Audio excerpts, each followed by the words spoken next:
Nalar atau akal budi dikaruniakan Tuhan kepada manusia, agar lewat nalar atau jangkauan berpikir seseorang itu dapat dipakai dengan tepat, sesuai tentu saja dengan kemauan Sang Pencipta dan Pemberinya.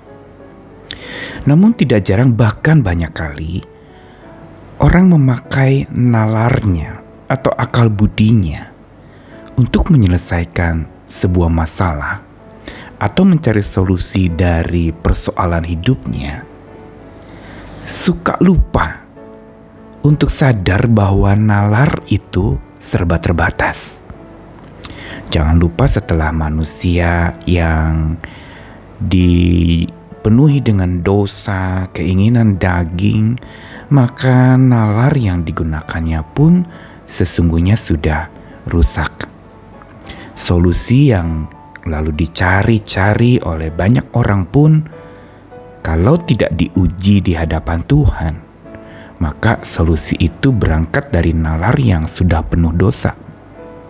Dan nalar yang penuh dosa dan keinginan-keinginan kedagingan akan melahirkan atau akan dipakai untuk mencari solusi-solusi yang justru keliru, walaupun semula tampaknya benar dan menyelesaikan masalah.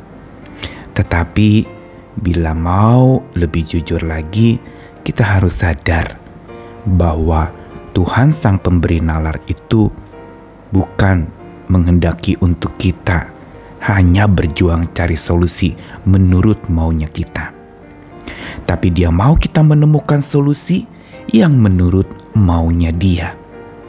Karena ada satu rahasia, solusi dari segala pergumulan hidup kita adalah relasi dengannya. Saya Nikolas Kurniawan kembali menemani di dalam Sabda Tuhan hari ini dari Yesaya pasal 48 ayat 16-19. Saya bacakan dari Alkitab versi Bahasa Indonesia Masa Kini. Datanglah dekat padaku dan dengarlah. Sejak dahulu aku bicara dengan terus terang, dan perkataanku selalu kujadikan kenyataan. Sekarang Tuhan Allah mengutus aku dan memberi aku kuasa-Nya sendiri. Kata Allah Kudus Israel penyelamatmu, akulah Tuhan Allahmu yang mengajar engkau apa yang berguna bagimu dan membimbing engkau di jalan yang harus kau tempuh. Sekiranya engkau memperhatikan perintah-perintahku, maka kesejahteraanmu seperti sungai yang tak pernah kering, dan kemujuranmu seperti ombak di laut yang tak pernah berhenti. Keturunanmu akan sebanyak butir-butir pasir. Aku menjamin mereka tak akan dibinasakan. Yesaya 48 ayat 16-19 ini merupakan sebuah ungkapan pengingatan dari Tuhan kepada bangsa Israel. Bila ada seseorang yang sering mengatakan, bukannya sudah saya katakan. Ini adalah sebuah teguran untuk orang yang tidak memperhatikan. Sehingga kalau kita baca dari Yesaya pasal 48 mulai dari ayat awal-awalnya itu, Tuhan seperti mengulang apa yang Dia pernah perintahkan, apa yang pernah Dia instruksikan, atau apa yang pernah Dia minta untuk umat pilihannya itu lakukan. Tapi ternyata itu belum dilakukan. Karenanya lalu kemudian Tuhan memberikan kepada umatnya solusi, yaitu apa? Datanglah dekat padaku, dengarlah. Sejak dulu kala aku sudah bicara dengan terus terang, dan perkataanku itu selalu kujadikan kenyataan.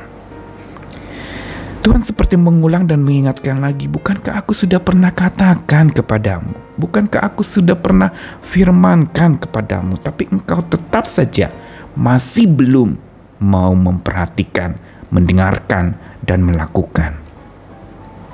Sehingga lalu kemudian disinilah Tuhan lalu memberitahu untuk bagaimana supaya seseorang itu benar-benar memperhatikan perintah Tuhan.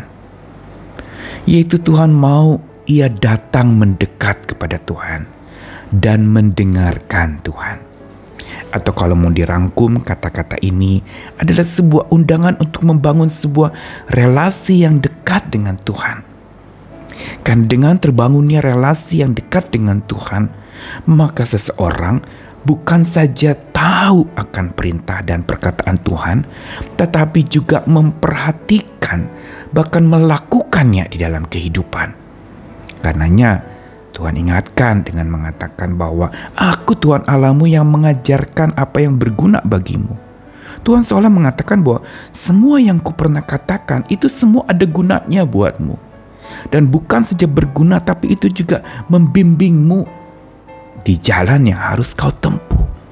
Dengan kata lain, Tuhan sudah membekali umatnya untuk masuk ke sebuah jalan atau kondisi atau persoalan yang ada di depan. Tuhan sudah sediakan bimbingannya, Tuhan sudah beritahukan pengajarannya, Tuhan sudah menyampaikan perintah-perintahnya. Hanya seringkali telinga kita menjadi tuli. Kita mau pakai nalar kita sendiri, mau pakai pikiran kita sendiri, dan tidak mau menyerahkan pikiran kita kepada Tuhan. Dan akhirnya kita malah menemukan jalan buntu dari setiap persoalan. Kenapa? Karena pikiran kita buntu. Dan kenapa pikiran kita buntu? Karena pikiran kita yang buntu itu enggak bersedia dibantu oleh Sang Pencipta pikiran, yaitu Tuhan sendiri. Apa yang diingatkan dari kitab Yesaya ini, pasal 48 ayat 16-19, mau mengajarkan kepada kita bahwa saat pikiran buntu, cari solusi. Berilah dirimu rela dibantu oleh Tuhan. Jangan merasa kita harus memikirkan semuanya. Jangan pernah merasa kita mampu menemukan solusi dalam hidup kita sendiri tanpa pertimbangan dari Tuhan.